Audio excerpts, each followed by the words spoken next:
Hey, welcome to New Jump City, everybody, where we recap the week in American and Japanese sequential art. I am your host, Christian, the unbiased king, Espinal.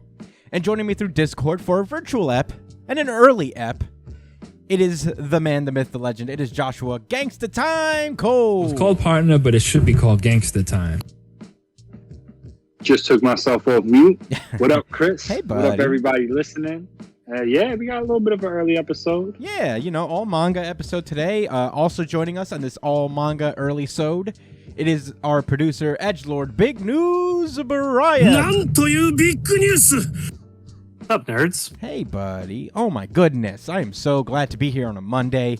The perfect way to cap off the top of the week. We had actually an early issue of Jump, so this actually kind of works out for us.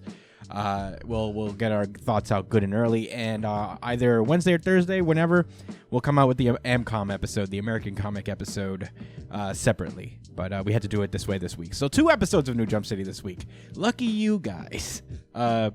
Without further ado, let's get into the plugs for the week. You can find me at the Chris Espinal on Twitter and Instagram. Joshua Cole, where can they find you?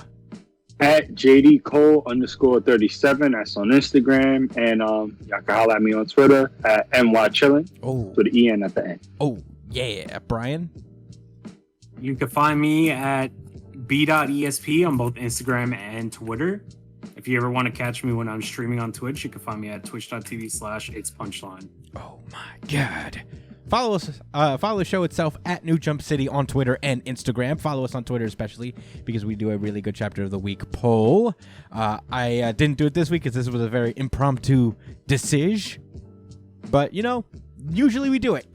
So hop on, cast your vote, and we usually share the results on the corresponding episode. So yeah, get on that. And if you want to email us about any comments, suggestions, anything you guys want to talk to us about, you can email us at newjumpcitypod@gmail.com. Also, you can comment on whatever video you're watching, whether it's our full episode that we upload to YouTube every week or the tiny little breakout videos that we do. That would be very cool. And while you're at it, why not subscribe? Why not do that? Subscribe, like the videos, share them, tell your friends about us. Or if you prefer audio podcasts, hey, we have way more episodes available on audio than we do on video. So check us out on iTunes, Spotify, Google Podcasts, Amazon Music, Pandora, wherever you listen to podcasts. We are on there. Leave us a 5-star review on iTunes. That would really help us with the algorithm. And yeah, that's it. Let's get this party started.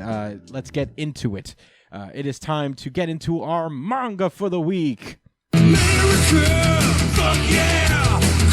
My Hero Academia. This is My Hero Academia, chapter 326. Hold on, I'm pulling it up now. 326. Who are you really? Last we left off, Deku was just being reaccepted into society thanks to his classmates in Class 1A, and now the last panel we left off on, All Might was looking sad and just walking away, so we don't know what the hell his whole deal is. And we find out pretty much immediately what he's up to now. All Might apparently rode off in Best Genius' car to check in on those hero-hating groups that refuse to join the shelter. Because, that's all he can do now, I guess. He's just trying to find ways to be useful. Yeah.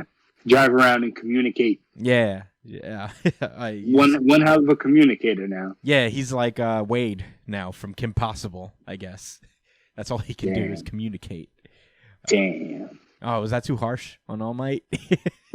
I mean, I guess everybody else could say it. Damn. Oh, whatever. I think that's a pretty low bar. Wade was but cool. He's like, your man's ain't acting right. Oh, who didn't like Wade? Wade was cool. Maybe yeah, he was alright. He was cool. He was the tech guy. But anyway, he pulls up where the battle ensued with Class 1A and Deku. He finds Deku's broken jaw thing on the ground, looking down at its Sayed. And he picks it up. He looks over at the statue where somebody very meanly hung an "I am not here" sign around the All Might statue's neck. And he remarks that, he's just like angrily talking to himself. He's like, you couldn't do anything for your disciple when he was hurting. At this point, you're only getting in the way, All Might. And guess who shows up in that moment to regale him about the blasphemy against the great hero? It's Hero Killer Stain. So this is where he popped up. Yeah. It's pretty cool. Yeah, this is. Yeah. So he's like, take it back, you witless fool. Yeah. Stain asks him to explain himself, and he's like, I'm All Might. This is how I look like now. And he's like, wrong. You're not All Might. And All Might's like, oh yeah, well let me show you. He turns into his buff form for a minute, and it quickly deflates. So he's just like, there, you gonna kill me or what? And he says, no, you're not All Might. It's a very dialogue heavy chapter. So he's basically like, he asked All Might is like, who are you you dare to falsely claim the mantle of a hero? Who are you really? And All Might talks about, how he wanted to make a better place back in the day. He was powerless, but, he always tried to make it better. And he did that for a while, but now his time is over. He doesn't really have anything to do. And not only that, he left his world in ruins, basically. He's pretty bummed out about that. And on top of that, he couldn't really help his disciple out at all. And that's when Stain just lunges at him and like grabs him and I guess like hides him behind this icicle thing that the like giant ice cube thing that they were hiding behind as one sole woman approaches the All Might statue. And I don't know what she uses. Like, I know this is her quirk. It looks like snow, like a little snowman thing where she boosts herself up somehow. It's interesting. I didn't notice this on my Looks like it's attached to her feet. Yeah, that's what I was thinking. Is like, can she make like snow or something? I don't know what that is. I don't think it really matters. She's a no, it doesn't matter. I was just I don't know, man. She might come back. Oh, remember the anthropomorphic chick? I mean, this is a really deep pull because like Stain starts to explain that every day she purges blasphemy erected by hero detractors. She likely travels from a nearby shelter and causes no small inconvenience to those in charge. And All Might's like, why is she doing this? Why would she risk her life? And it turns out that this woman was the last person All Might saved. And man, I remember this panel actually. This is in like volume 11 of My Hero Academia when All Might was fighting against All for One. And yeah, this woman was just underneath all the rubble, and All Might was just about to blast her because he's petty. And All Might did the thing where he like protected her with his fist. It was a pretty cool moment. And Stain gives him a pretty big pep talk, basically. He's like, the man we all knew was All Might could not live his life any other way than to help people, no matter whether he was powerless or not. And this is the end result, you say, but things are looking up now. The flickering ember he left behind is nurtured by the select few who succumb neither to chilling rain nor howling wind. So yeah, it's more about like, you didn't save the world like you thought you would, but you've encouraged others to kind of take up your mantle and kind of come together for a greater cause. So he basically says a hero can only claim that title as long as his soul burns fiercely in service of others. However, say a god has fallen, prostrate upon the earth, and his divine soul has turned feeble and mortal.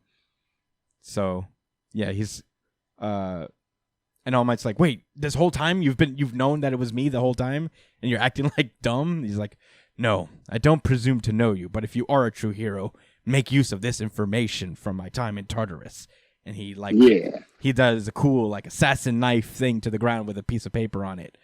And then he tells All Might to come for the life of Stain, the man who murdered 40 heroes, all for the sake of fixing this society.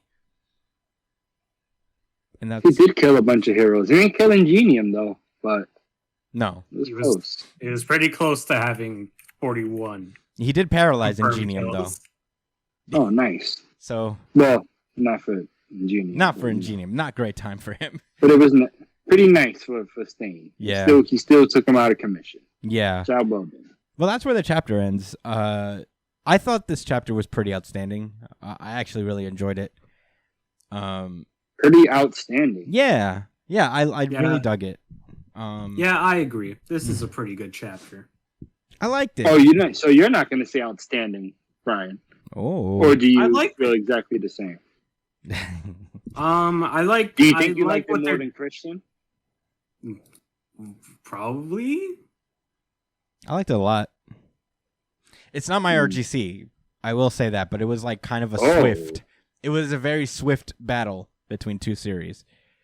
But man, I thought this was a really cool moment for All Might, I guess. I think like this is just to I think like going forward, All Might's going to be kind of more of a Yoda type character.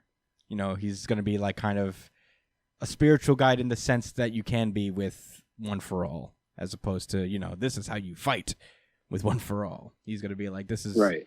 You know, the path of the hero type shit. I think this chapter is super interesting because I think it's starting to kind of confirm what I thought was happening between All Might and Deku.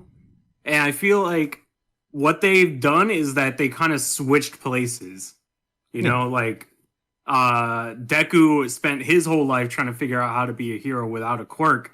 And now he has to figure out how to be a hero with a quirk. And now All Might spent his whole time being the greatest hero of all time, learning how to be a hero with a quirk. And now he has to figure out what it means to be a hero without one. So it's like a good like flip side thing. And it's interesting. I really love that it's Stain that comes to this to All Might to talk to him about this. And in the end, he even tells him to come after his ass, which is like what he would expect from All Might to do. Well, so he did say early on. Cool. He did say early on he would only allow All Might to kill him. So, I wonder if they're gonna have an All Might arc. I doubt it. I think like he's not gonna be like pushed to the side, but I think this is just kind of to bolster the resolve of All Might. And I'm glad this was like kind of a little standalone chapter. I think the woman that he saved from a long time ago was a nice touch. Because All Might's kind of wondering what was all for. Like, yeah, he was the greatest hero, but it all ended up like this anyway. You know, like, it didn't matter what he did. The world still went to shit. But, you know, Stain was like, well, you did not affect the world. There's this one woman here who, like, is representative of the millions you've actually saved. Yeah, representative. And to be fair, it's really just kind of one guy that really ruined everything, for being honest, you know? Yeah. He planted all the seeds. Yeah. It's also like... There's criminals around, but not like on some crackhead shit like All for One. And poison the mind of Shigaraki. Yeah. And I think it's a more of a confirmation of the overall thing is that it's not supposed to be one guy anyway. It's supposed to be like on everyone. It's supposed to be like a big contributing society, you know? So, you know, All Might was like a good thing for a time, but his thing is not sustainable, is to always rely on this one person who's just always going to be there. Even throughout like the One for All cycle. And I think that's the significance of the One for All ending with Deku, probably. You know? It's supposed to be a big revolutionary change in how things are done now. This is the first time that a user is, finally my iPad has turned on. Yeah. I lost my train of thought. You said this is the first time a user of One for All was something. Oh, yeah. That he's had access to everybody else's quirk, right? So I guess that is symbolic for, you know, everyone working together to achieve this goal. I like it. I did have a random ass thought though, if everyone's kind of finished with their thoughts on the chapter. Yeah, I'm good. Could Eri bring back All Might's powers for a little while? Not forever, but maybe for a little bit. In theory, yeah, because she like reverses your state of being. So Yeah, but it's not just his health. Well, actually, it was his health before that held him back from maintaining the All Might form.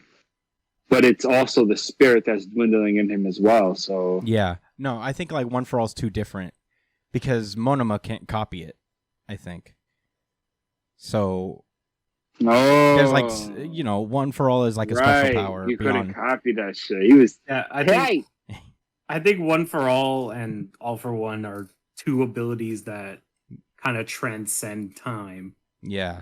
But I think Eri could, in theory, just like repair All Might's stomach so he wouldn't have to have dysentery for the rest of his life. Right. Because he could, even when it was dwindling, he could still be in All Might form. What was holding him back was his health. Yeah. His ruptured stomach, where I don't think he even has one, like he mentioned, is just.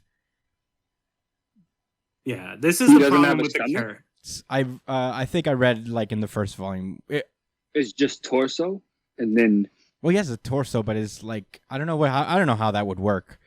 But All for One fucked his stomach up so badly that like he can't live.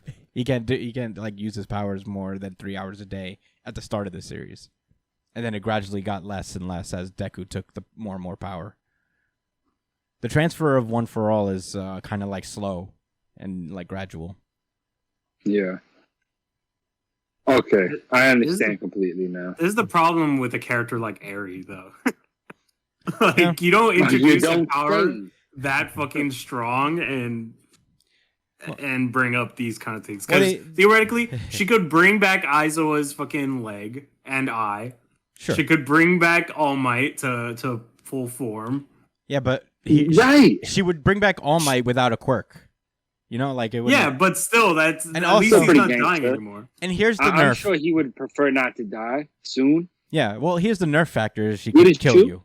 You know, like I don't think they're gonna like make her so she could just use her power like that. You think she could bring somebody back to life? No, I agree, Chris.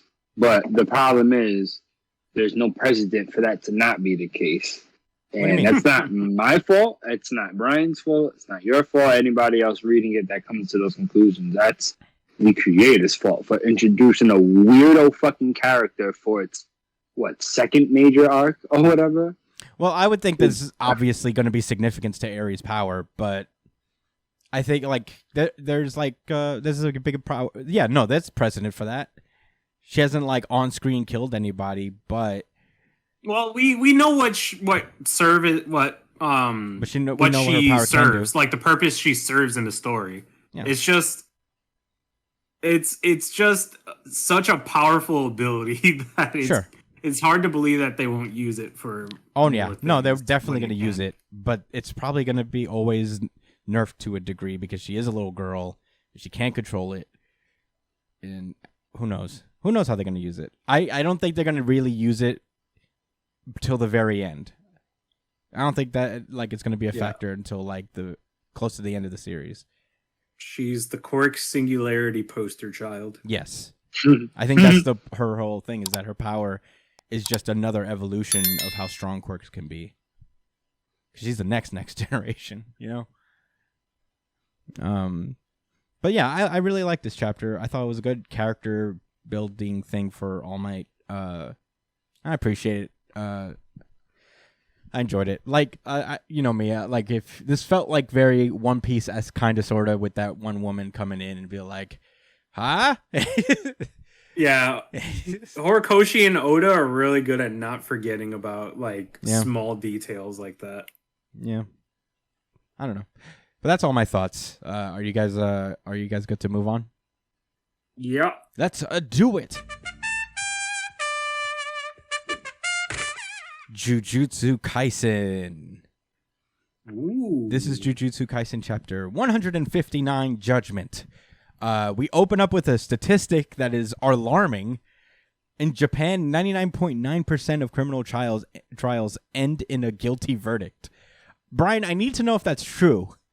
Can you Google that for me? Let's find out. Yeah, go ahead and look it up, Brian. You might as well. Guilty okay, so this chapter is literally focused on Higuruma one of the Culling Game players that was introduced in the last chapter. The one we were like, he's gonna judge us to death.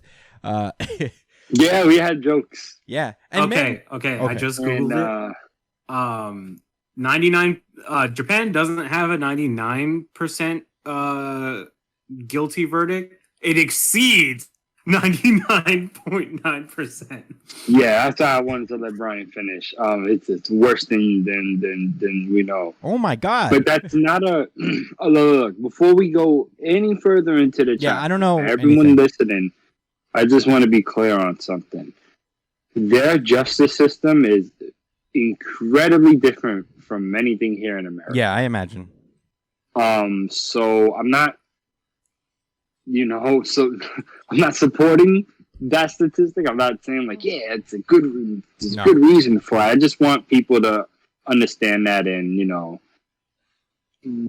before you say anything, do a little bit of research. You know what I'm saying? It helps. It humbled me.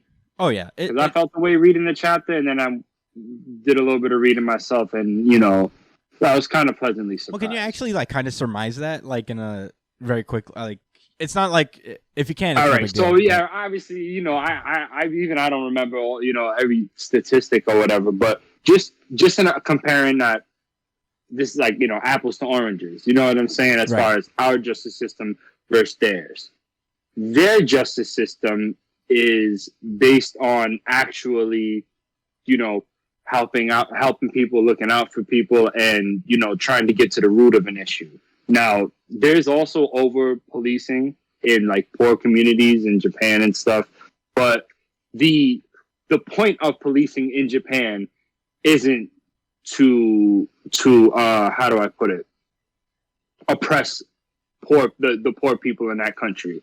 They really are just trying to keep the peace, I guess, for what it's worth. But that's why I say, look, do a little bit more research. I don't know all of the intricacies, and there's always corruption in a lot of different facets of government, and of course police force, and anywhere around the world there's nowhere perfect. Mm-hmm. But compared to our country, when you look at certain statistics, there's a lot of different reasons why police do the things they do. Mm-hmm. And I'm sure you, Chris, could understand what I'm saying by that. Yeah. If anybody doesn't clearly get it, it's a lot to do with race in this country, and the fact that this is a multicultural country, and Japan is, mostly just Japanese. So think, countries where there isn't that much, isn't a large multi-ethnic community, there's generally less issues in policing, less ethical issues. Okay. So in theory, just because things are... Yeah, I don't know. That's as vague as I can keep it without really, Yeah. I mean, it's no big deal. I was just curious. That. Yeah, I was just curious about it. The numbers just reflect differently. Right. You know what I'm saying? It's not a complete message of, oh my God, everybody is fucking... Everybody goes to jail. It's like totalitarian, you did wrong, it's over for you. You know what I'm saying? But maybe they are a little bit strict when it comes to certain cases, where they should give someone a chance. And I'm sure that happens plenty of times. Yeah, I guess a 99.9%. This is a serious topic. It's a really good chapter, by the way. I think we had I had to discuss a few things. I'm open to conversation. If anyone asks questions, I can share a little bit more in depth.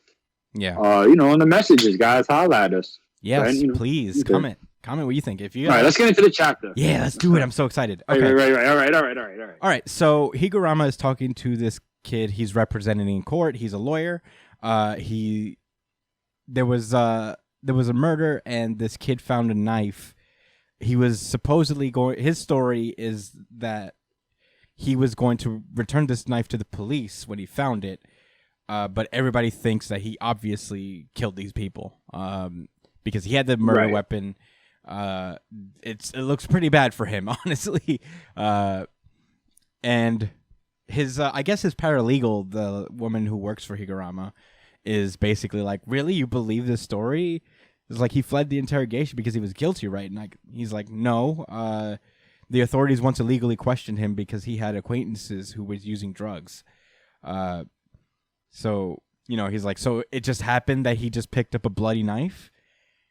And he's like, I know his reason. I know his reasons defied belief, but there are his circumstances. Apparently, he like has a live-in job at a nonprofit where he takes care of old people, and not just like kind of old people. It's also just folks who are like, I get it's also kind of like for like the people who are dependent on drugs and stuff like that. It's an overall thing that he works at. People on parole, right? You know what I'm saying? That can't get, already have a couple strikes on their record and are just really trying to make something of their lives and doesn't need, get sent back to fucking prison because who does that help? No one.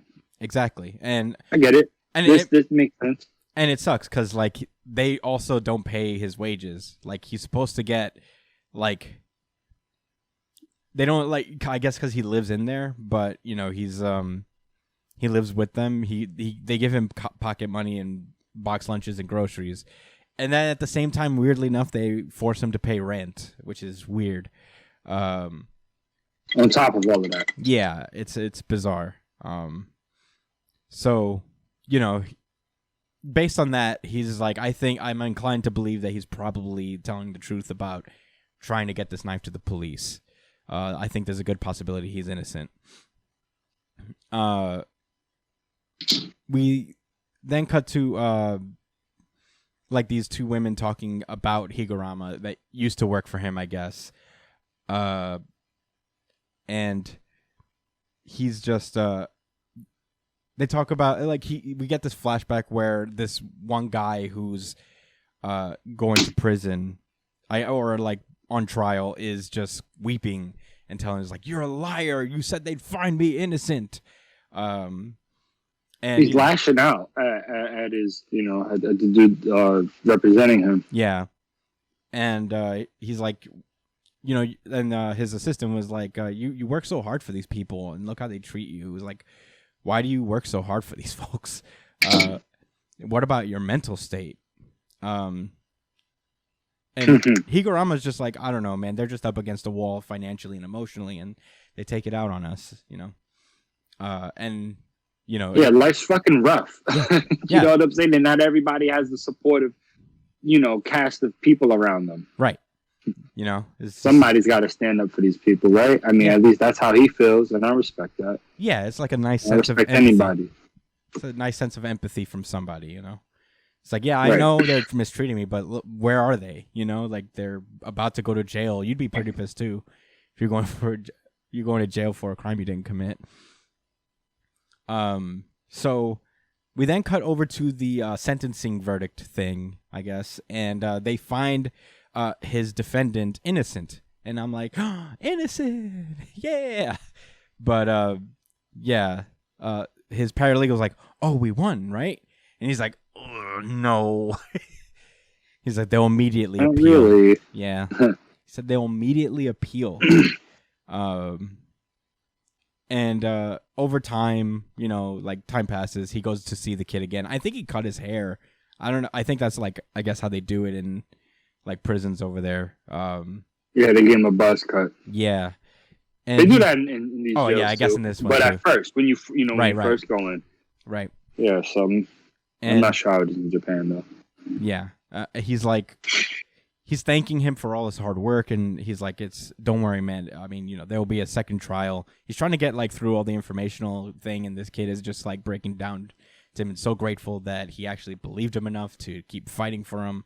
And in that moment, boom, appeal hearing, second trial, guilty, life imprisonment. Shit. Oh, here's the fucking kicker, right? No new evidence was presented. Yeah. So, literally, this decision was made. All right, so why don't you finish the chapter before I make this point? Yeah, the prosecutors that were like arguing against his release failed to provide new evidence, and the court passed the sentence based on the shoddy argument that there was no reason to suspect the missing person, thereby overturning the previous ruling. So from there on, right? There's very little chance that they'll have a third trial because the highest court usually doesn't take a ton of cases, especially like kind of these smaller ones, I guess. So at this point, they could, at this point, because then they take a small case like this, they'd have to take all of them. It sucks, exactly. but there's a reason there's tiers to it. Yeah, you know? It makes sense. Of course, it's not fair when it comes to rich people's issues, but I digress. Right? What are you gonna do? Digress. Man, we get this one panel. It's just this kid's face, just pissed. And it says, he ain't the only one with a crazy face. Oh, yeah. He says the system... But this was... Yeah. He said the system branded him guilty from the very start. And he's just looking at Higurama. And Higurama's just, like, fucking broken. You know? He's just... Bro, his eyes is wide open. He can't... Like, and not in astonishment or disbelief, but in pure frustration and anger and despair, truly. Because he knew where he was going. He knew the situation that he was going into. Yeah. That's why he wasn't optimistic. Yeah. And then we cut back to that flashback that we were at earlier, and where his former paralegal is like, "What about your mental state, Higurama?" And he says, I'm not trying to save the weak and powerless. Ever since I was a kid, I couldn't leave things alone, and that hasn't changed. Lady Justice wears a blindfold to represent law's impartiality, and people close their eyes to spare themselves the truth. But even so, in order not to shake off the hands that cling to me, even if I'm the only one, I want to keep my eyes open. I guess as to say is just like, I just, want to help people. I don't want to, like, give into the cold impartiality of the law, I guess. And, have that sympathy for people and really see things like that, defend people who really need it. Right. And man, that's what you would hope someone wants to be a lawyer for, right? Right. I mean, to interpret the law, practice it, and fight for people in general. Exactly. Because that's what the law is for, to protect and help people in general. Exactly. And it's funny because as you read that, it really brings me back to that excerpt that in that page from Way of X that talked about how good laws help benefit, humanity, and bad laws are ones that are so rigid that they can't, be flexed or changed, in order to benefit for empathy. Others. Yeah. Or empathize, which is, what being human and living together in a society is all about, So, yeah, it's true. Feel him on that, to say the least. For real. Oh, my God. Well, things take a pretty drastic turn. Oh, yeah. Oh, my God. All right. Yeah. So this judge is like, if there are any objections, you must petition a final appeal within 15 days. And all of a sudden, bang, we hear a gavel clack. And we know what time it is. The gavel?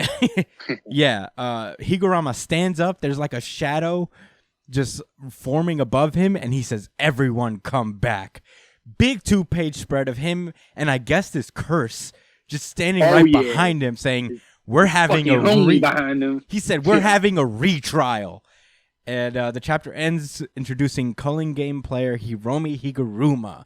Oh, I'll give it standing. Oh my God. Really good chapter of the week. Certified RGC. Times through RGC. Stop fucking playing. Stop fucking playing.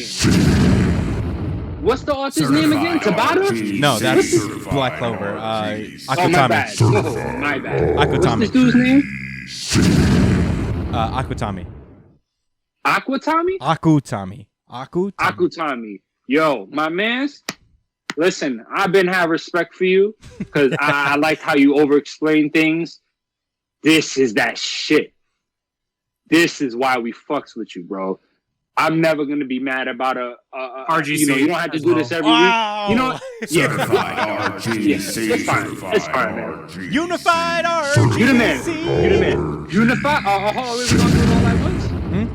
Let's just do it. All right, on my count. All right, right after one. Okay, 3, 2, 1. Unified RGC. Certified RGC. We're gonna work on that. Don't worry about it. It's the bandwidth. We're on the internet. Oh, so fucking hype. This is this is like American comic book level writing and nuance. Yeah. I don't mean that in no disrespect towards any manga artists because they make great stories, but I mean I'm talking about just reading dialogue heavy pages one after the other and being moved by this completely one-off story. A lot of American comics are like that, where sometimes they'll have like this issue that's kind of like a side story that where they really want to drive home a point. You see that a lot in American comics, and god damn it, yo, Ikutake, Akutami.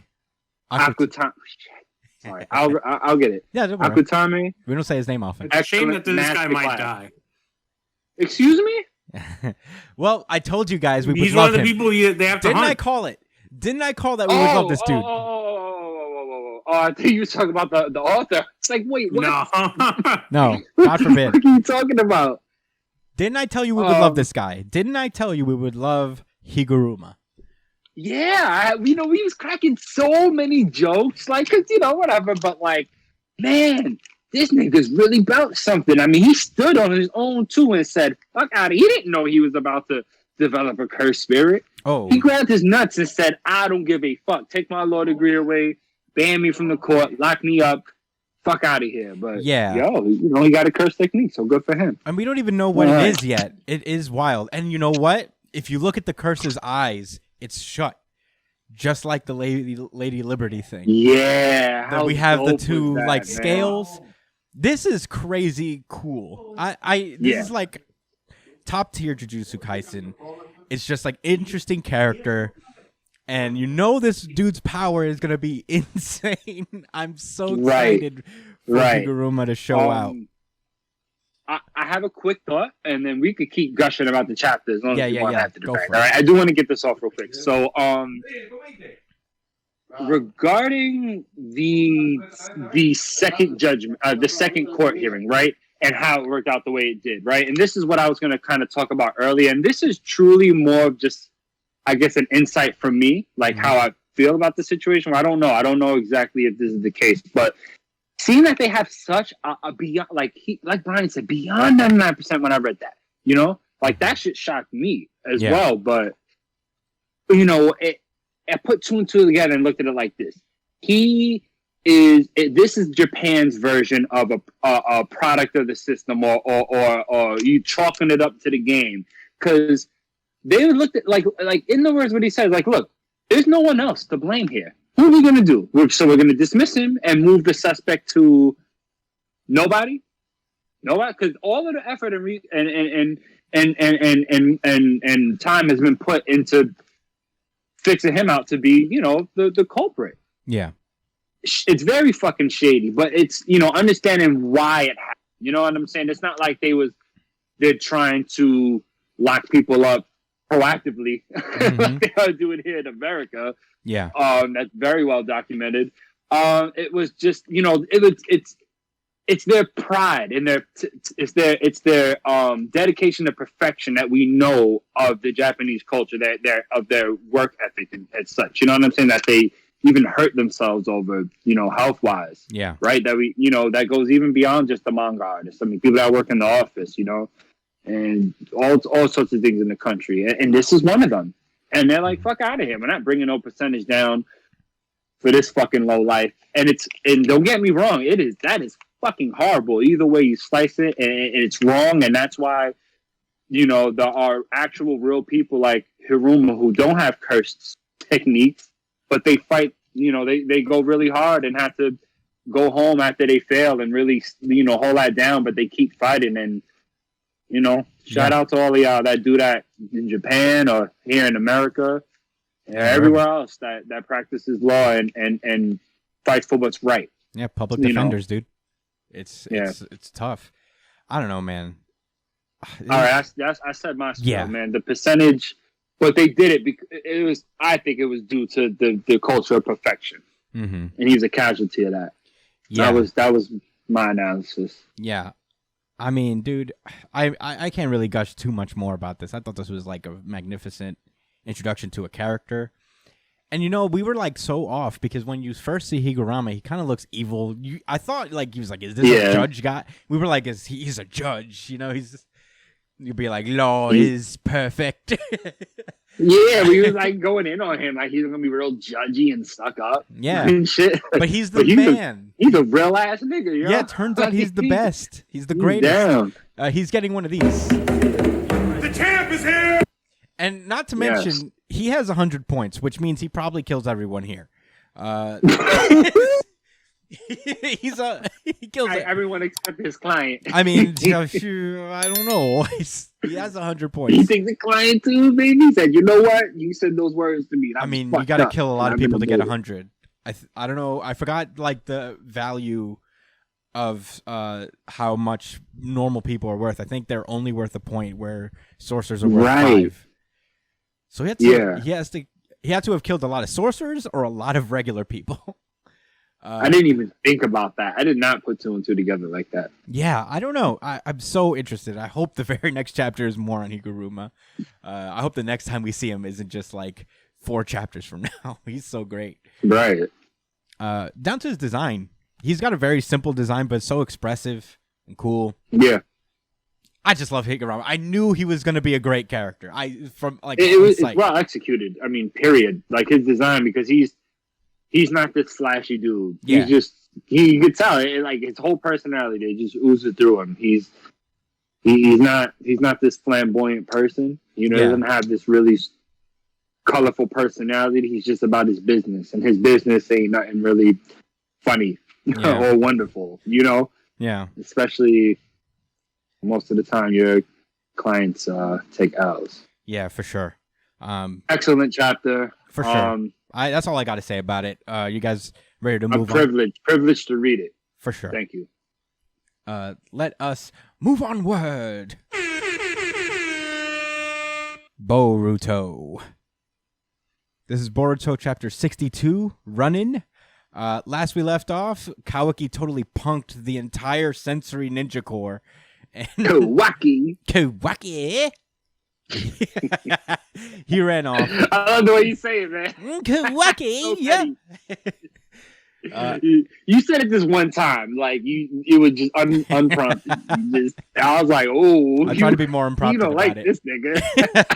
I like Kawaki. I'm fine with Kawaki. No, I won't.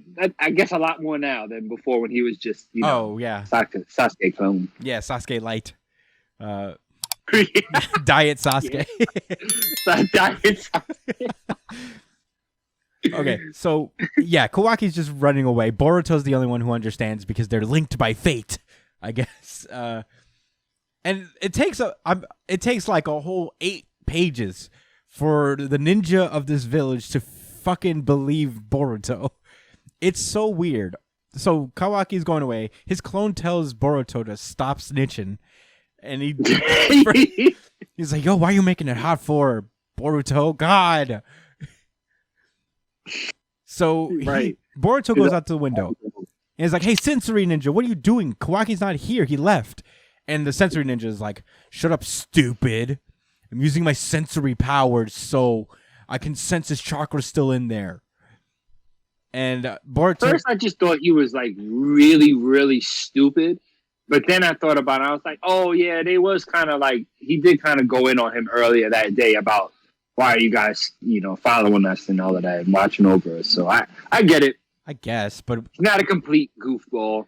But at the same time, it's like when someone's telling you, is like, hey, the guy you're watching is not here. They're like, you at least go investigate. But he could send him in there. Yeah, but you go check. He's like, you fucking with me. In the world of ninja... I don't know. In a world of like crazy ninja aliens now, they're like, well, maybe he can do something that like could trick me. Like fuck else is you doing? Well, what you standing on top of this pole in the moonlight? Yeah, what's it gonna help? Get up off your ass, bro. What's it gonna hurt to go inside for a minute and check? So Boruto gets frustrated. He leaves. Kawaki's clone is still vibing, just like Stop hating Naruto. Yeah. Code is meanwhile don't be a snitch, bitch. Don't be a Rizat. Okay. Code is getting directions from damn it, I keep forgetting Ada, I think her name is. I could be wrong. I keep forgetting her name. So I will check ahead. Yeah, he's going after her. Boruto goes downstairs and tries to tell Naruto. And he's like, "Hey, Dad, Kawaki's gone." He's like, "Shut up, Boruto. There's no way that's possible." There's no way that's possible. He said that can't be. And I'm like, it can't be? It can't be. And he's like, seriously, I think he's erasing his chakra. So he calls out to the sensory ninja, and he's like, "Hey, are you monitoring this kid's chakra?" And he's like, "Yes, it's still in there." and Naruto's like, "Yeah, he says it's still in there, dude." And he's like, "No, it's a shadow clone." And all of a sudden, Naruto forgets how shadow clones work. He's just like, "That doesn't sound right." No, this technique is different from shadow clone jutsu. Is it? Yeah, but Yeah, like, Is it Kara clone jutsu? no, but Naruto should be able to put together in his mind. He's like, "Oh, shadow clones have their own chakra systems and stuff. So if Kawaki wanted to, he could replace himself with an exact shadow clone." No, but the difference is that, like, so here's the thing. Kawaki is somehow erasing his chakra signature, right? Mm-hmm. So even if he had one clone and he put it there and he left it there, the sensory ninja should have known that he was leaving anyway, because his chakra signature would still be up. Shadow clone jutsu doesn't erase that. Right. So- meaning No, that I know. Both of the clones would So- have a signature. So I guess it was something. No, I know. It was different. It was different than a regular clone. My whole thing is that they're acting like Boruto's crazy. Like that can't possibly be. Yeah, they're stretching the whole rebellious thing a bit. Like, yeah, I know Naruto is angry, but he's literally freaking out. Like, Yeah. what are they? Like, do you think they're really gonna play around that much when they know somebody's actually out to get them? Yeah. I don't know. I just think that the angle was overplayed. They're Yeah. I think, in fairness, it makes sense. It's just whack. Just because it makes sense doesn't mean it's a great storytelling or writing. Yeah. Well, That's the clone disappears, and that's when Kawaki's like, "Fucking Boruto snitch, bitch." But Code is just flying in the air and just pursuing Kawaki. He does his belt, his studded Ferragamo teleportation, and he pulls out. He just like appears out of Kawaki's back. He calls Kawaki fat, and we cut back to You Naruto. say you gain weight? I was like, what? It's like, I hope that was like a translation thing. Yeah, I hope he said something different in actual Japanese. Like, so that's just mean. please. You just calling him chubby. You're a little flabby there, aren't you? Staying with the fourth and eating food like a normal boy. So Naruto is like going up to Kawaki's room where Boruto's like leading him. So he's like, "But if you're right, then how come you're able to perceive him and our super cool sensory unit cannot?" He's like, "I don't know, dog. Just believe me for a minute. Why would I lie to you about this?" Why would I lie? Why would I lie? I've literally no reason to. So they get there. Kawaki's clone is gone. And that's when finally the fucking sensory guy pulls up and is like, "His chakra disappeared." So, yeah. Oh, yeah? Oh, Where? I told you that like 15 minutes ago. And yeah, it's actually kind of weird 3 panels where like he's like, "Yeah, it was a shadow clone. You were totally tricked, mister." And the sensory ninja's like, "What?" Oh. Ooh. I get it. They were thrown off because they did some I know. car It just annoys me. thing. Whatever. It just annoys me for some reason that they could be this incompetent, like that bad. Like I get you get tricked, like you get tricked, sure, but like don't be a dick about it. Like, Boruto has no reason to say anything. So yeah, Naruto I guess calls Shikamaru and informs him that Kawaki's gone. So you know, everybody's just trying to figure out ways to do it. Ino deploys more of her sensory unit ninjas. Naruto informs him like, "Hey, he can just like make his chakra undetectable." So you know it's gonna be a little rough for the sensory ninja. Yeah, try to use your actual eyes too when you're out, not just your chakra. Hey, powers, can you Try open to your be eyes? actual ninjas. Yeah, you don't use have. stealth and reconnaissance. Yeah, just stop standing on poles. Right, guys? Stop hanging out on telephone poles, thinking you're doing something. They should call that dog clan.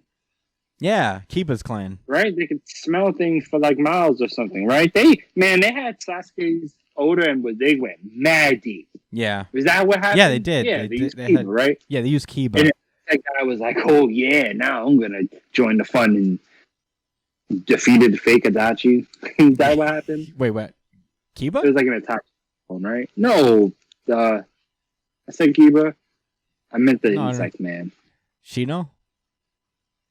Eno, yes. I don't remember that at all. He did nothing. Oh man. Okay, they went to go find Sasuke again. They were all cloaked up. Oh, right. I remember that. And Eno was like, "Yeah, now this time, I'm going to be on the second Sasuke Uchiha block," and it just didn't work. Yeah, that entire team did nothing. Absolutely nothing. Nothing. It gets one of these, honestly, retroactive Failure. But anyway. Yeah. We cut back to okay, so Boruto's like, okay, I can feel his presence. I'll go after him. And Naruto's like, no, Boruto, us adults will handle it. I'm like, why? Why are you doing this? Just bring Boruto with you. He's pretty strong. You literally let him fight a god last time. And he just keeps telling him Boruto to stay put. Naruto turns his back for a second. Boruto leaves. Just sneaks away. So there you go. That's his son. He can't even be that mad. Because he would have did the same thing. Yeah. I guess. But anyway. Come on, you think Naruto was listening to somebody when he was 12? No. I'm fine with that. I'm fine with Boruto leaving on his own. That's consistent with his character. The fact that Naruto didn't think that his son would do that for sure, because he did follow pretty him. Shitty dad. But, yeah, not a good move. Kind of a whack Hokage too, but whatever. Yeah. Okay. So back to the battle with Code and Kawaki. They're fighting off. Kawaki's getting his ass whooped. It's not great. So Kawaki's Code is like, "What? Why did you come out here? Why did you come out here by yourself?" He's like, "I came to see you, Code." And he's like, "If I give myself up, basically, will you not hurt Konoha?" And he's like, "Man, no." Yeah, fuck Konoha. He said, "I plan to kill at least fuck 4." You too. He said, "I plan to kill at least 4 people from Konoha, at least." At least. So Kawaki just beats the shit out of him, and the Ada girl's like, "Stop! Can you not almost kill him? We kind of need him." So yeah, he explains that like, you're actually part of my plan. The fact that you came here is just like really works out for me. So I have plans for you with my belts. Yeah, I'm gonna turn into a tree or something, and I'm gonna feed you to a tree. You're gonna make a new fruit. Yeah. Yeah. My plan. I will make an evil tree and create evil fruit. And then I will rule the world? No, he just wants to destroy it. And then I guess die? Die? Make new gods? I will I guess I forgot the overall plot. Maybe I think he's supposed to turn into what he needs is that he's one of these guys. He's gonna use Kawaki. He's gonna use like either Kawaki or Boruto to like create a new chakra fruit. Right. Yeah. So Code is really just a martyr at the end of the day. He's ready to die. Yeah. Which is honestly kind of all right. No, I'm just wanting to be clear. I'm not criticizing that. No, not for sure. I just wanted to know where he's stood. Yeah. Which is kind of like a cool like villain motivation type thing. It's like religious Ferragamo Code, ready to die. Ferragamo Code. Farrakhan. Code, aka Young Ferragamo. Yeah. He's ready to die. Yeah. So Okay. Yeah. He holds Kawaki up and he's like, "There's someone who wants to meet you, though it really irks me that you seem to always be needed by somebody. I don't like that people like you." Because he can't kill him. He's like, "God damn it. Nah. My daddy needed you. This bitch needs you. This girl that I like needs you. This girl that made me like her." And her dumb kid brother. That stupid fucking brother. Yeah. Yeah. He starts to sink into his Ferragamo belt. Yeah. And I see why Code wants to end his life and everybody else. I see where he's coming from. Yeah. He gets high kicked by Boruto, who shows up heroically on the scene. he says, "Yeesh, next time at least tell me where you're going, will ya? Just so I don't get yelled at." And that's where the chapter ends. Boruto could have lied. No, that's not true because he was worried. Yeah. He was worried. Look, He should have been worried. He's about, look, Kawaki was, he's getting his ass beat. I knew Code was strong. I didn't know. I didn't realize he really is that, like, he's mad strong. yeah, he beat the shit I out mean, of Kawaki. quick work of Kawaki. And Quick Kawaki's work. not frail, right? No, he's not frail. I wouldn't say he's frail. He just can't absorb chakra anymore. That's yeah, it. he can't do the chakra absorption. He didn't even shoot chakra at him. He just beat him up with his hands and feet. Yeah. And Farragon above. With taijutsu. Right, remember that? Actually, they do that a lot in Boruto. Yeah, I'll give that They credit. do it a whole lot in Boruto. Yeah.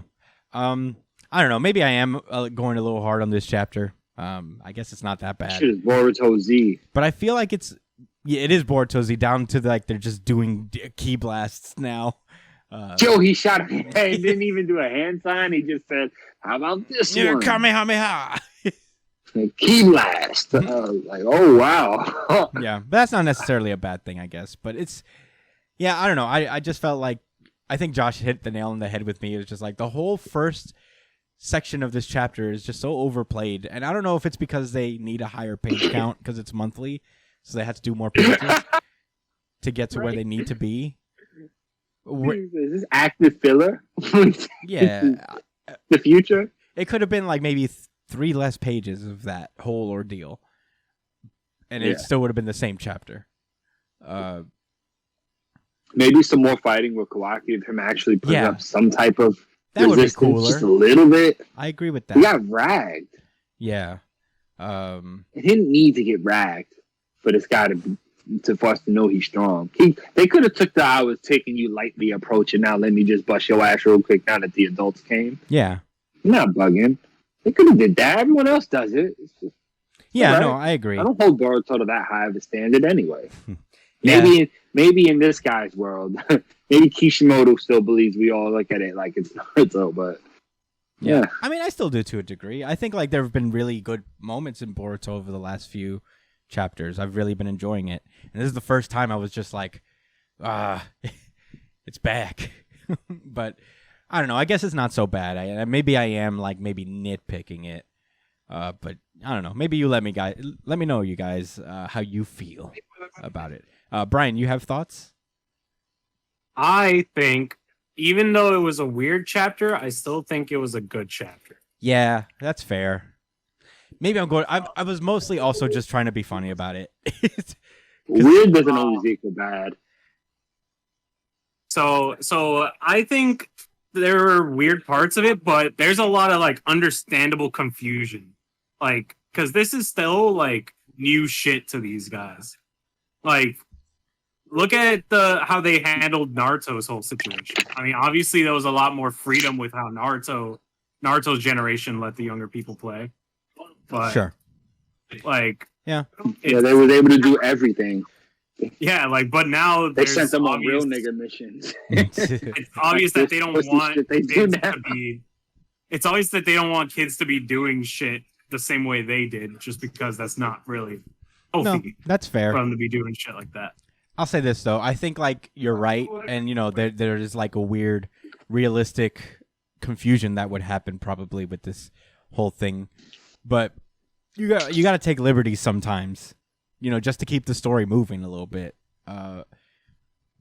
because it was just the length of it where the longer it went on, the more ridiculous it made the sensory unit and Naruto seem, where it's just like, yeah, wait, what?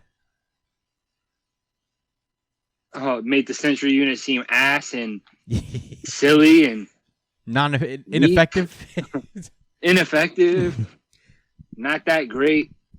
Yeah, I don't know. I'll stop. No, yeah. I mean, that's all I gotta say. I think otherwise it's cool. It was cool to see Code do his thing. Code's like kind of growing on me as a villain just because like I think his overall vibe. I guess like I enjoy just like a good zealot villain character who's just like a villain with a cause, like almost religious cause. I think that's like kind of interesting. So does it remind you of the of the Holocaust documentary craze. Yeah, that's exactly what it reminds me of. Yeah, I support my friend's podcast. Yeah, I didn't make one yet, so. Yeah, you said that. So Chris, a side note. So Chris on a podcast that may or may not come to be someday mentioned how apparently there was like a point in time, not sure when, that like Holocaust documentaries were kind of like the craze. Like they were like just very, like a lot of people wanted to see it. And you're talking about indie docs. I'll take his word for it. I'll take my friend's word for it because I'm not really sure. Because I wasn't into documentaries at the time whenever this was happening. So it was probably true. So this is from word of like mouth. A lot of History Channel documentaries are World War II documentaries or something. So, that makes sense, I guess. But anyway, side note aside. Oh my God, I gotta sneeze. Okay, no, I'm good. Never mind. Oh, okay. The false sneeze.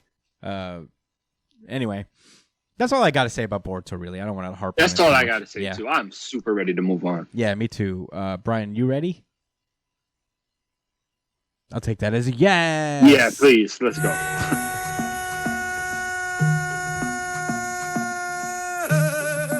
Dragon Ball Super.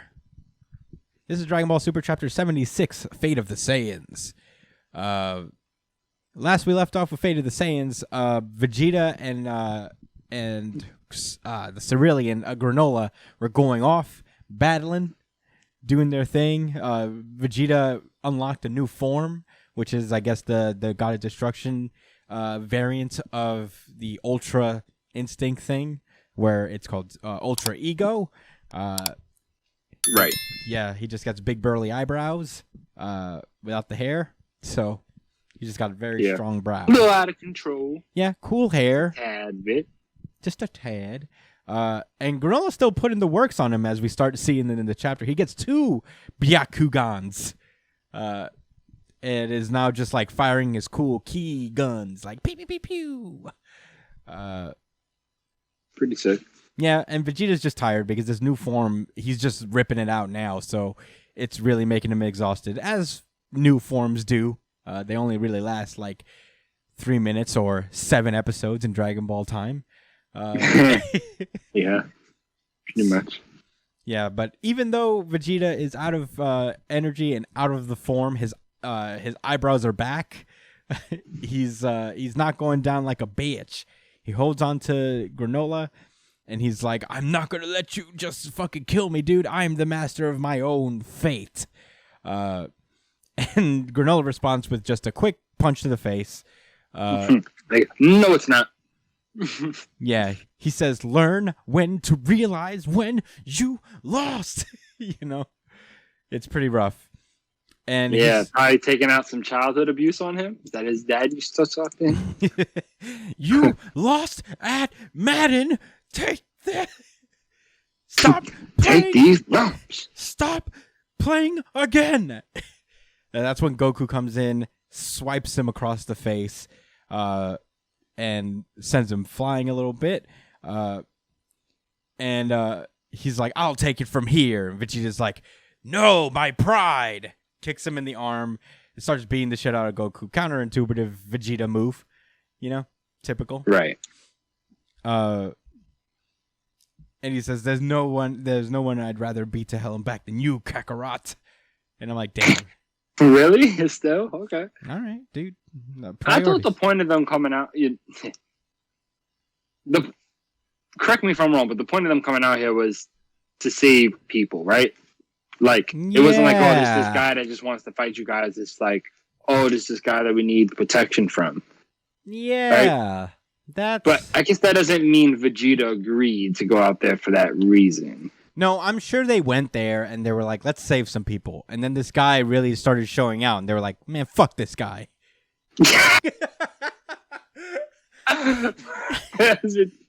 Yeah, you know what? It's all about me now. You know what? Never fucking mind the people. I don't give a shit anymore.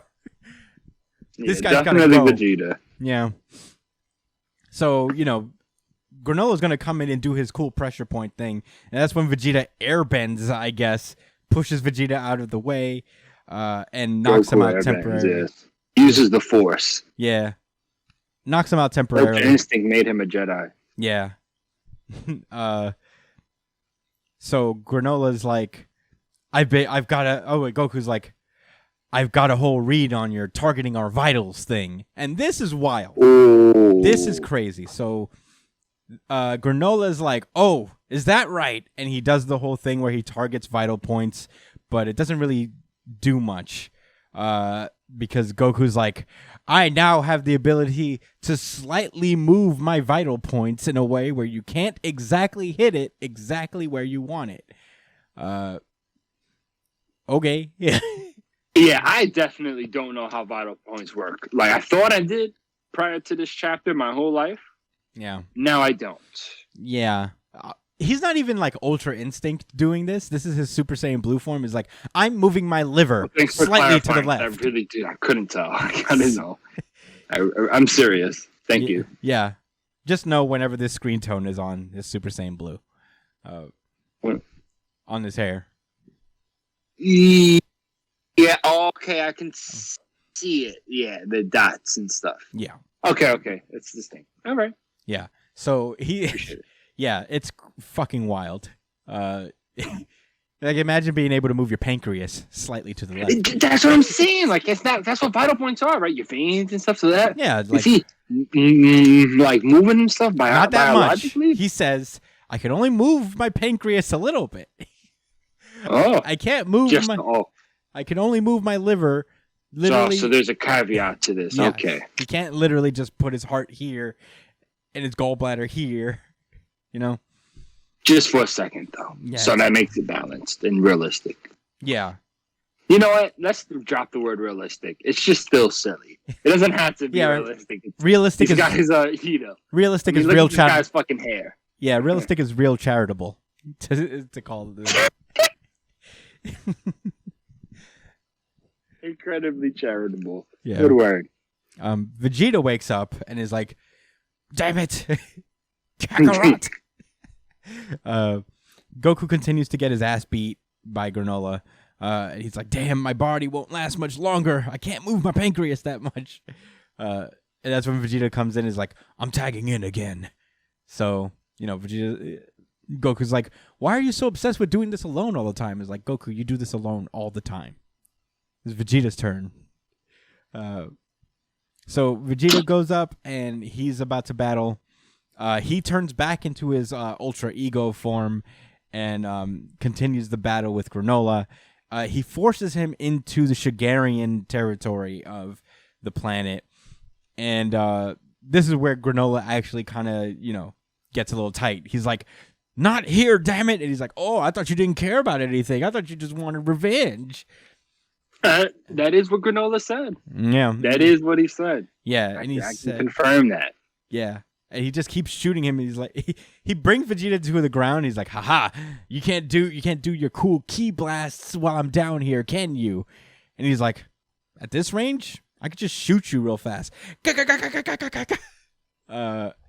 Just knocking down Vegeta. He sure does. I mean, I thought Vegeta was dead after this. I thought that this was going to be the Vegeta died chapter / arc. Yeah. No, for For sure. a second. It's actually kind of funny because you can see in Vegeta's eyes, like, "Oh, I grossly miscalculated this situation." Yeah. Wow. I'm not ready for this. He's like, "Oh, I'm usually very smart. This was not a good look for me." So yeah, Granola, I guess, runs out of energy. He's done all he can. One of his eyes is no longer the Byakugan, so he's exhausted, and he slumps backward on his chair. Oh, not on the chair, on the ground. And then behind him, there's like this window that shatters, and there's still a Shigarian mother with her child, and they're just terrified. He gets a flashback as to when the Saiyans attacked, and he's looking for his mom as a kid. His mom and him are shaking, and it kind of brings him back to that moment, reminding him of his mom holding him in his arms, terrified. And he's like, "No, I've become what I hate the most." Yep. Yeah. And he's like, "Don't like it, do you? Becoming what you hate, huh?" I took a thematical ass whooping. Just so you can learn. Just so you can learn your lesson. Tries to high horse him as he's limping, his arms broken. Like Vegeta. He's desperately like, maybe you should just stop talking. That's right. I broke my jaw for you. Just so you can understand what happened here. Like maybe you should go lay down, bro. Yeah, he's about to die. And Granola's like, you took everything from us. He also airbends Vegeta away. And Vegeta's like just down on the ground. Granola's going ham, about to use his ultimate technique. He's about to summon all of his power. And like he's like, I'm willing to die for this shit. Yes. Just to take you down. And he said, I guess my revenge against Frieza will have to wait until we're both in hell. Yo, that was pretty gangster. I'm not gonna lie. He was ready to die as well. Yeah. So, who do you think is more ready to die? Him or Code? That's a good question.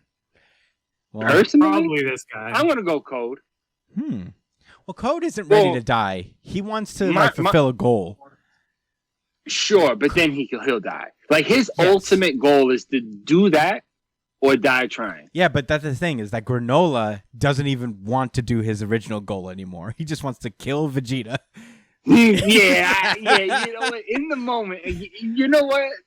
It's like overall versus like, you know, macro versus the micro. Like which I gotta lie. I ain't gonna lie. I think I agree with you, man. Yeah.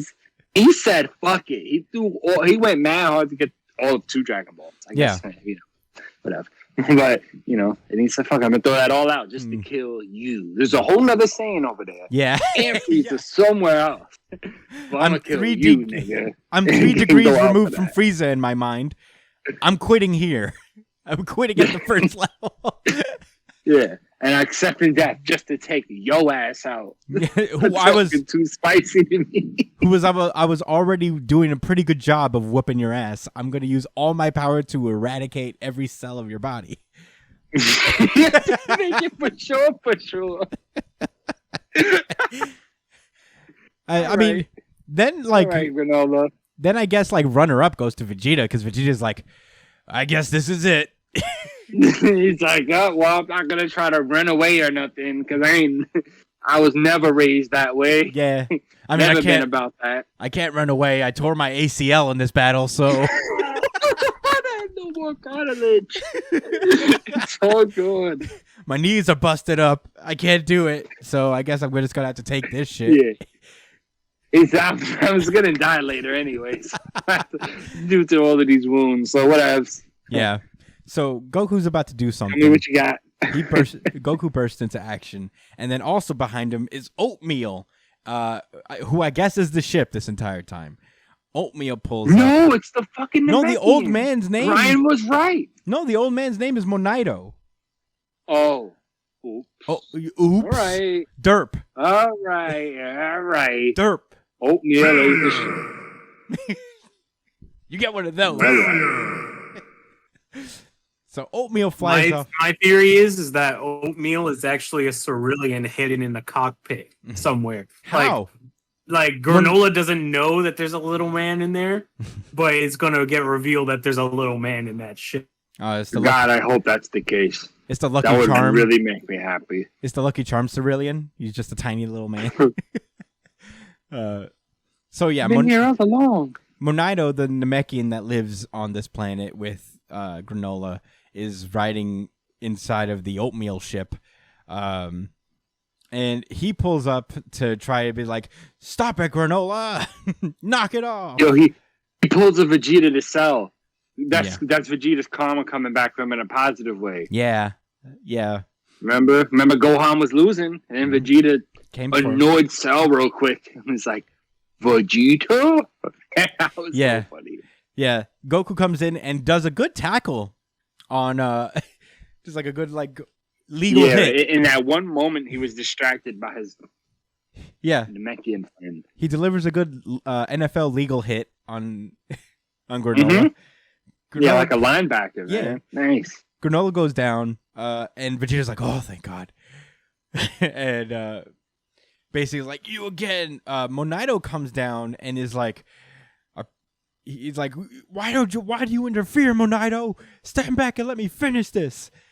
And Monito, in the worst possible time, is like, "I guess I should have mentioned this before, but there was one Saiyan that did not earn your vengeance." And he's like, "What are you talking about? I hate them all. They're all bad." And Monito's like, 40 years ago, the one who actually saved us was a Saiyan named Bardock. There had to be a reason he left it from him. I'm not going to accept that he just didn't tell him.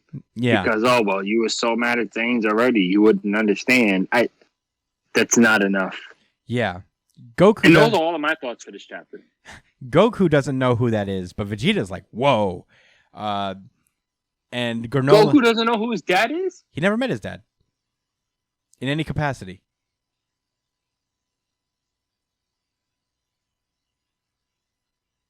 I thought he knew. Nope. Of him. Nope. Never knew his name. Never knew his whole backstory. Never knew anything. This is pretty cool. This is the first time Goku will be hearing about his dad. By the way, this chapter ends with Granola being like, Saiyan? It can't be. And that's where it ends. He's got the anger vein. Yeah. He's sick. So mad. Vegeta's dying. He's really, really hurt. She's like, Bardock. Bardock. I can't The move. internal bleeding. Don't surprise me. It hurts to be surprised.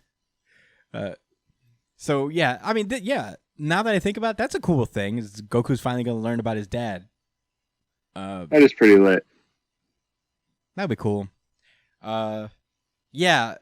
There's been a bit of an alteration in terms of how the Saiyans went down because of the Broly movie. So, we don't know all that. Bardock's story seems to be largely unchanged. But yeah, I think it's interesting to see, like, he was always a good Saiyan, I guess. And I knew this was coming because obviously it was foreshadowed. Like in Granola's first flashback to when the Saiyans were destroying him, you see the big ape with Bardock's scar. And I was like, oh, Bardock. That's obviously going to come back. Yeah. But yeah, I didn't catch that though. But that was a nice catch. Yo, I'm bugging right now. What? I'm really bugging right now. But Oh man. Oh, the rivalry. Come on, how could I have not? I just realized. I was like, wait, is that a giant hat? This whole time. Oh yeah. Danny Dimes. Danny Dimes, please. And please, he did. He did his thing. He played well. He played so well. Into the NFL the podcast, one time, the NFC East podcast. The one time he played well, the rest of the team just tanked it. The defense fell apart at the wrong time. That's exactly what happened. Yeah. Anyway, we'll talk about that quarterback's not that good. No, swear to God, Heineke, he's not that good. Swear to God, he's not that fucking guy. Sweet ass nigga. Let me stop. You sweet. You a lady boy. You a ladies man. He's a lady. He a ladies man. He's a ladies man. All them guns and he gonna never shoot nothing, man. Nah, he was firing off that night. I ain't gonna hold you. His last game was pretty cool when he came in. Yeah. When he's cool. It's Patrick guy. Yeah. Fuck Heineke. Fuck Washington. Yeah, I'm unaffiliated with anybody. I just have a lot of hats. Anyway, Dragon Ball Super, everyone. I thought this chapter was cool. Reading it, was like, I was like, why? But also, I was like, this is very Dragon Ball in a way. And I did like, kind of like, although we had fun with Vegeta being injured to teach a lesson, it is a cool way for him to teach. It's very much in his character to I will teach you through combat. You will understand the error of your ways by how badly I beat your ass or you beat my ass. Whichever one, there will be an ass beat. And Granola can relate because, again, daddy issues. You know? Yes. Obviously, the dad wasn't around. They probably ran away from him. That's why he's always known abuse. Yeah. Wait, Vegeta's? Him and Granola. No, Granola ran away. That's my headcanon. No, Vegeta's died. Family situation. No, I'm saying they both relate because they both had daddy issues. Yeah, that's true. That's a real thing. They definitely have. That's what issues. Yeah. But yeah, I did enjoy this chapter. Overall, I'm hoping that Vegeta gets more big moments like this because it feels like sometimes he's the only developing character left. Well, where he's begging for death, or no, where he gets to be like kind of this more mature, bigger man type stance. Even though he probably would have lost regardless, but he is okay. He is not. He's not always been I'm the bigger man in this situation type of guy. Right. So, if I can't beat your ass physically, I'll morally beat your ass. That's that stance. But I don't know. That's all I got to say about Dragon Ball Super. Brian, do you have any thoughts on Dragon Ball Super? I'm gonna take that as a no, I suppose. It's a super negative. Yeah. In any case, well, if anything, Brian will come back on when he can. Let's move onward. I'm giving you 5 seconds to get your big boot ass on the floor. Black Clover. This is Black Clover chapter 306. Hold on. I'm gonna say it now. Boundary. This was actually the runner-up for IGC. Interesting. Yeah, last we left off, Jordan was like reconnecting with his Scotty Finral. And it's interesting. You're right. This is a very good chapter. I will say that. Because it all just came together into my head as to why. Mm-hmm. Okay, so he just shot the shit out of Zeno. Like a big bullseye. Put a hole in his chest. Directly through his chest. Very perfect circle. Zeno didn't. He's like, "Whoa, that was fast." Dang! Like I knew something was coming at me, but before I could do anything, when I thought while I was thinking it happened, it already happened. Yeah, like I don't know how else to articulate that. Yeah, that's how fast it was. Yeah, he didn't get the process. Yeah, he's like right now still thinking about it, and like. Did it hit me already? And he looked at below and he said, "Oh whoa. Shit!" Whoa! I've never seen a perfect circle before. Never in my life. That's crazy. Oh, now I can die. Now I can die peacefully. We get his flashback. Zeno was actually like kind of picked on as a kid, for because he was like having weirdo magic. Yeah, it being the runt fucking of the family. Weirdo with your bones sticking out your body. Stupid Kimimaru ripoff, huh? You like that?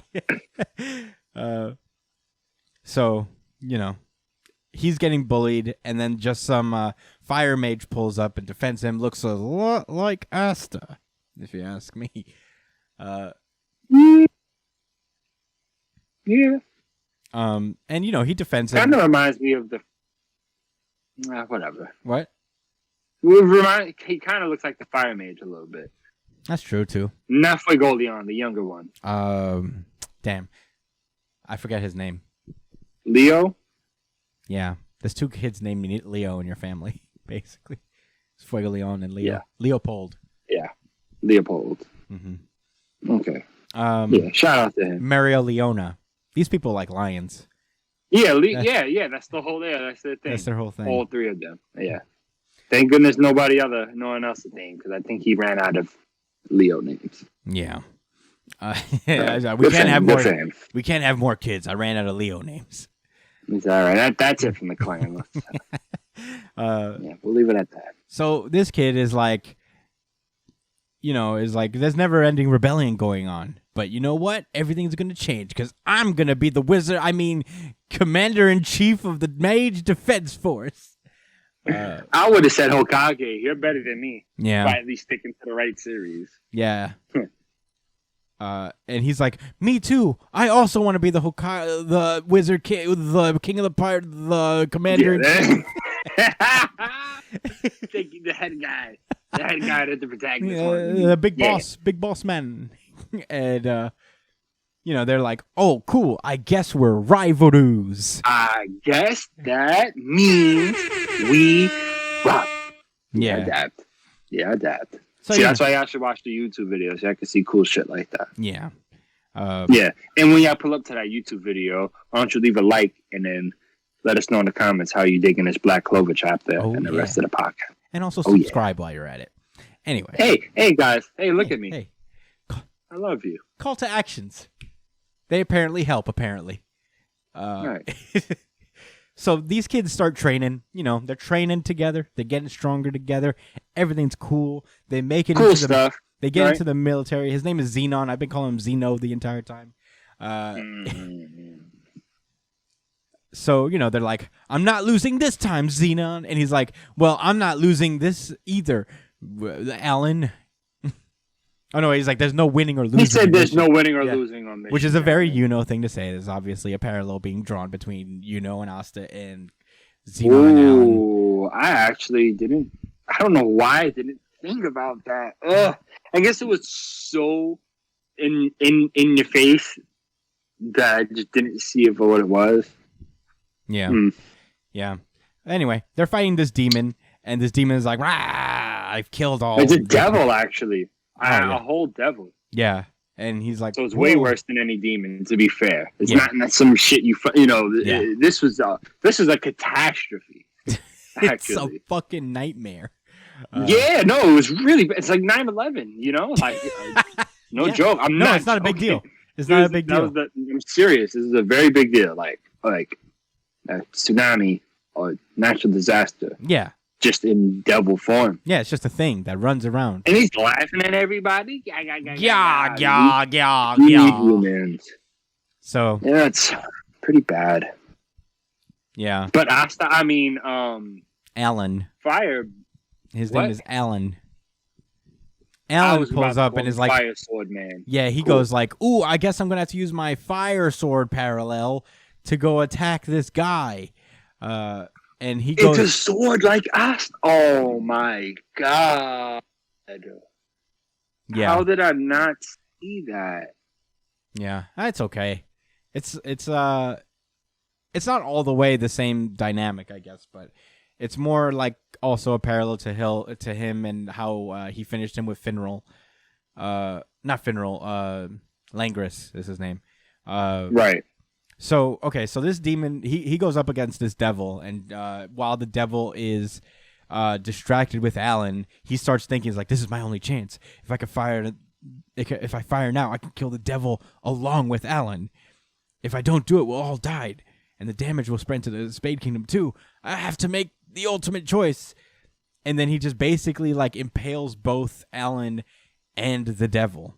And he says, without power, neither emotions nor tenacity mean a thing.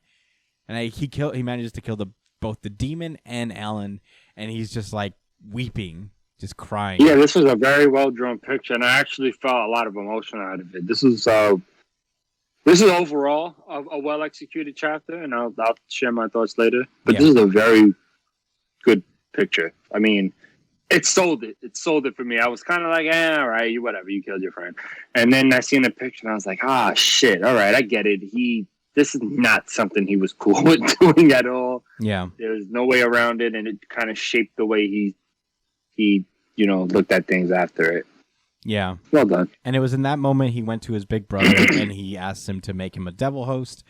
And then we cut to the present, where Zenon is making a deal with Beelzebub, which is assumingly by his name and the significance of how Beelzebub is literally Satan. Probably one of the strongest devils in the series, if not probably the strongest. So in Japanese, that's like Satan himself? No, Beelzebub is like more of a Latin thing, I think. It's like a biblical name for Satan. Okay. But yeah, this is Devil. Yeah, Devil. Christian Judeo Devil. And he's like, Beelzebub, let's make a deal. And that's where the chapter ends. Do you want to say your thoughts before I say mine? Yeah, this is Black Clover doesn't usually do really well with these type of chapters where they kind of like build up specifically the villains. it's usually sometimes it just kind of seems very like just I don't know, hand wavy or whatever. Like, okay, here's the backstory, so you care. Like, it seems really obligatory. Mm-hmm. Whereas I don't know, this is one of the first times I felt not connected with a villain, but I totally understand what led him to do and act the way he does. He was always a serious guy, but earlier in the chapter, you know, he turned against his family, you know, and what, you know, and the you know, the devil ritual practices to pursue what he wanted to pursue. Which, you know, I guess it showed, like, you know, he was someone at first that that cared and had heart and didn't want to just give in to doing whatever. You know, he had ideals and figured that, yeah, that's like that there's no justification to that end. Mm-hmm. You know, the means aren't worth that end. And then went through some catastrophic shit and then came to the realization that, you know what, those means are worth those ends. And I don't agree with that in general, or with how people act like that around the world, but that's real. I can understand it. Yeah. Yeah, I think it's and it made me care about the character a little bit more. Agreed. This is like the first. Yes, depth. Yeah, this is the first sympathetic backstory to the Dark Triad members. Like, I think the other guys are just literally dickhead villains. This is the first one that they've like, or the only one that they've made an attempt to like make it more of a sympathetic kind of guy. I mean, he smoked his best friend. Yeah. And it's a clear mirror to just what happened with him and Finral, because Finral was literally... Not Finral, sorry, I keep calling him Finral. Langris was literally just in the same situation where he was charging at Zenon, and managed to, like, circumvent him entirely and still hit Zeno. It was pretty... I think like that's a purposeful thing, is that Zenon took the easy way out and just like went through straight his friend to get to his demon, and just like got stronger on his own and just like went and saved both his friend and killed the guy. You know, like did his job. And I really agree with you, because this guy obviously has immense talent. Mm-hmm. With his bone magic, he may not be, he may not have a elemental spirit with him, but he was strong enough to take out a devil on his own. Mm-hmm. I don't think anyone's been able to do that without the help of Asta. Magna. Even if it's a lower level. Oh, you know what? They killed a lot of lower level devils during this. Oh yeah, Magna. And he killed the devil host at that. So he boxed out a devil host. Right.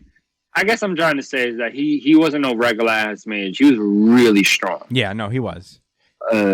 In general, so he probably could have figured something out. Mm-hmm. The same way could have. Yeah, no parallel in that regard. I didn't think about that either, man. Yeah, and they're pulling like Zenon. Is that juxtaposition? Is that what you call it? I think so. I think so. I think that's the word. You're supposed to know. You're an English major. I don't know all. I'm not an English major. I'm sorry. Fuck. I'm sorry. Yeah. But you're English arts. The arts. That means I know words. Yeah. I don't know. I should know. I don't. It means you're articulate. I'll tell you this. I think it is the right word. I could be wrong.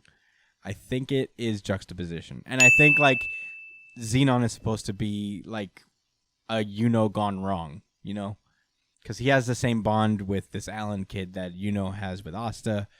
They both wanted to be the top dog. He just like didn't have that same respect for that rivalry and that friendship that has with Asta, which allowed him he'd let the world burn before he killed his best friend. Yeah, to be frank. Well, he would let the world burn before he thought that like Asta couldn't do something. Like he probably like in that situation would probably be like, don't underestimate Alan, as Alan just gets smirked by this devil. Yeah, he would have watched Alan die first, and then and then been like, all right, well, don't underestimate Al. No, I gambled and I lost. Nah, you can't win them all. Anyway, Arrow, yeah. But that was I Black like this Clover. chapter a lot. I thought so too.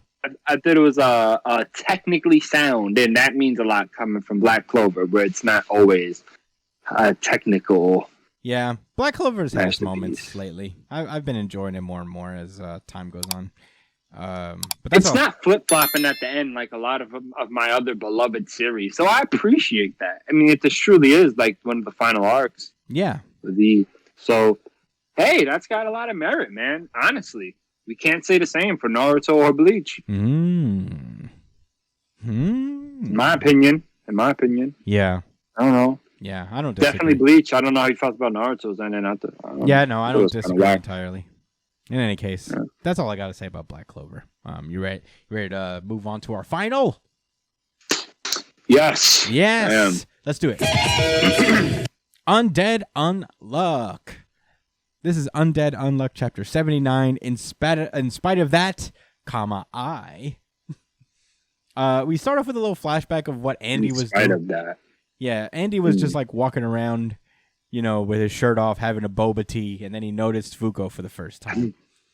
And he's like, at first I was trying to mess with her, but and then we cut back to the present, where Andy is facing off against Rip and Latla and the bunny kid, whose name I don't really know. Shen and Mui, I think her name is, are with him. They start to battle off. He's like, I won't let you see Fuko. He lets off a big air blade thing from his artifact, and Shen blocks it. So, he's like, I'll hold him off, Andy. You go. So another individual battle set up for the most part. But, what's his face? Rip. Sorry, I'm not used to saying these guys' names. Rip does his big old, crescent rain technique, which I think he uses in conjunction with Latla's power, which is not clear yet exactly because they've never revealed what. No, but she seemed to kind of increase the abundance of the attack, made more of it. No, he does. No, he did a bunch, and he was aiming it at Latla, and Latla, once it reached her general area, it zoomed off and away from her and towards Andy. So I think it made it spread more. I guess I thought she made more slashes, but he just got spread out. Yeah. After it went to her, that was interesting. Yeah. It's kind of interesting. We don't know what her negation is yet, so it'll take a minute to figure out. But Andy gets cut by one of the blades while saving Huis. Which is bad because he can't fucking repair. He can't heal. It's super effective against him. Yeah. Super duper effective. Although they did find a way around it, so. Yeah. As Andy's sitting on the ground, he can't really do anything to heal because Andy's undead is just an attempt at the concept of repairing, which Rip negates, so he can't really heal like that. No. So, Andy thinks in his head is I was fueled by curiosity, but once I saw that meteorite, I thought I stood a chance of actually dying. That's why I hit on her. That's why I protected her. But then I soon realized that I was sure that not even you could kill me. But in spite of that, ... in spite of that, I want to see you. So, yeah, it's kind of a touching moment. Rip reminds him is you cutting off sections of your body to attack is an act of repair. So, it's not going to work for you. And it didn't work on you before because you didn't understand the rules of my power. And now that you do, it totally fucking works. It's very much like... Oh, yeah, because they said that, right? Like Jujutsu Kaisen. Yeah, Jujutsu Kaisen's similar. Is that the more you know about a technique, the more you're likely to fall into it. So he says, sorry, but Andy looks up, he says, sorry, bud, I'm going up. And he decapitates himself and sends himself flying. And I don't know how this works, but he's able to heal himself again. Because it kind of goes against the whole, repair rule that we just kind of learned. I think it's the wording. Cutting off sections of your body is an attack... to attack is an act of repair to you. Maybe he's not attacking. Maybe it's because he's not attacking. He's launching himself away. I don't know. It feels weird. Yeah, because he literally says He says you it has won't no be effect able on- to do that anymore. That I don't know why. Yeah, I don't understand it. I thought he was trying to imply that like your fight style is bad against me because I'm going to cut you up anyway, and you won't be able to cut those pieces of your body off to launch yourself. And I thought when I read it myself, I thought what he was implying was that like I'm going to defeat you because I'm such a bad matchup for you. Not really that your abilities will never work again. But that's literally what he's saying in his text. Like, Yeah, that strategy you made up before that you just did in the future, a couple pages ahead now. yeah, It won't work, and it just did. So it was weird. yeah. It was weird. I don't get not it. very technically sound, but it looked awesome. Well, when he does it, you see a little like bubble where Rip's thinking to himself, "It really has no effect on you, huh?" And He was just talking shit. Yeah, I don't know. It is weird.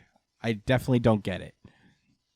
But anyway, Andy's up, and he shouts out to Tatiana and to give him a hand, and Tatiana uses her untouchable or her body armor to launch Andy up higher, and the tele guy is like, "And Undead, what are Rip and the others even doing?" And Sphere dude stops Tele from reacting, and he says, "Don't go getting in the way of romance." It's pretty cool. And Andy says, as he's like launching himself upward, he says, "Sheesh, I used to be content with just winning your heart." And then he reaches the top of the tower, and you see that he removes the card from his head, which usually like awakens Victor. Oh yeah, I forgot about that. Mm-hmm. Why the fuck does he look like that? Oh yeah, because he got burnt half his body, right? Something like that. No, he got cut up a bunch. No, I'm talking about Billy, Oh yeah, man. Billy. Yeah, Billy did. I was like, what the fuck happened to his face? I forgot. I'm like, is his power transforming him or something? No. Did I miss something? No. But yeah, no, I remember that. He had to hold that down just to take off this girl's arm. Yeah, and we end in a 2-page spread where Andy is about to, I guess, launch his arm as he says to Fuko, "Hey, Fuko, I love ya." Aww. Aw, you're like so much older than she is. And that's where the chapter ends. Yeah, I'm not gonna go through that again, but Yeah. you are right. You already know. Anyway, that's Undead Unluck. The Rip stuff is kind of weird. I don't know. I guess I'm willing to kind of sort of let it slide. Hopefully they'll just go into more detail next chapter. But, I like the general sentiment of the chapter. Like the idea that even though Andy realized a long time ago, even probably before we knew it, he knew that, like, yeah, it's not going to be her either. But you know what? I still want to be around her. And Like, I'm probably never gonna die. God damn it. My one But it's goal. okay. At least I have someone I really love now. Yeah. Yeah. Aside from the creepiness of the general situation in context of the story, Sure. Yeah. this would be a nicer story if that was the case. But whatever. I don't have a ton of thoughts. I thought it was like fine. I thought it was good. Not as good as like the previous chapters have been, but hopefully now that we're getting into more of the individual battles, that'll change. We'll probably get more backstory on the guy who's fighting Tele, the guy with the spheres. I'd like to see what he's about. Yeah, I hope they don't skip any of these battles. I want all of these one-on-ones or matchups. Yeah, I don't think they will. I want them all. I really want to see Rip versus Shen. I think that's gonna be one hell of a matchup. Yeah. Because Shen ain't. Well, I don't think he's scared of Rip at all. Yeah. Obviously you should be scared of Rip, period. But Yeah, Shen and Louis. he ain't soft, man. He's like, nigga, I can fight. Yeah. I don't know about you. You Yeah. may have a real fancy ability, but nigga, I guess it in. Yeah. I don't know if you saw that last arc. So, I don't give a fuck. I don't know if you've seen that last arc, but I got it in. Do you think Undead Unluck is ending? pretty soon. I don't know where else you go. I don't know, man. Yeah. I mean, there could be there is always the whole thread of God. I think that could be at least another arc. Yeah, no, I guess like after this, do you think it'll be the final arc? Mm-hmm. Because it feels like we're wrapping up. I think so. Yeah. Unless a brand new element is introduced after this, a brand new mystery. You know what I'm saying? There's different ways they could go. I'd like to think that this series continuing is completely based on its popularity, similar to Dragon Ball. Yeah. It was supposed to end at the Cell Saga, right? And they was like, please keep going. And they said, fuck it, and made a whole nother arc. So yeah. Well, it's funny. From what I understand, Undead Unluck middles, around. It doesn't. I don't know how many. Yeah, I remember last time. But it middles around. It'll probably like survive enough. But I don't know. I feel like the series has just been like on fast forward sometimes. So he might have had to have pushed it way ahead of where it was supposed to be. It's been on a sprint since the situation with Fall. Mm-hmm. But ever since Billy betrayed them, basically. I'm honestly fine with it. I'm hoping that he can at least end it in a good way, or the way that he wanted it to. Yeah. But excuse me. Yeah, but that's all I got to say about Undead Unluck. You all good? Yeah, I'm good. Well, that has been our show. Oh my goodness. Thank you guys so much for listening as per usual. You could find me at the Chris Espinal, at JDCole_37, at B.ESP on Twitter and Instagram. Follow the show itself at New Jump City Pod at New Jump City. Just at New Jump City. And email us at newjumpcitypod@gmail.com with all your questions, suggestions, and comments or whatever. Or you can comment below on whatever YouTube video you're watching. And while you're at it, subscribe to our YouTube. We work really hard on it, and it'll be fun, to have a little community brewing. So, subscribe, share the videos, like them, help us get on the almighty algorithm. Same thing for the audio. Word up, man. Audio versions usually come out first, so if you want to check those out, you could find them wherever you listen to podcasts, iTunes, Spotify, the whole 9 yards. So, get on that. I think that's it. Leave us a 5-star review on those podcasting platforms, and we'll see you guys in maybe in a few days. We'll do a double week this week. It'll be fun. Stay safe, New Jump citizens. Peace out, guys. Thanks for listening.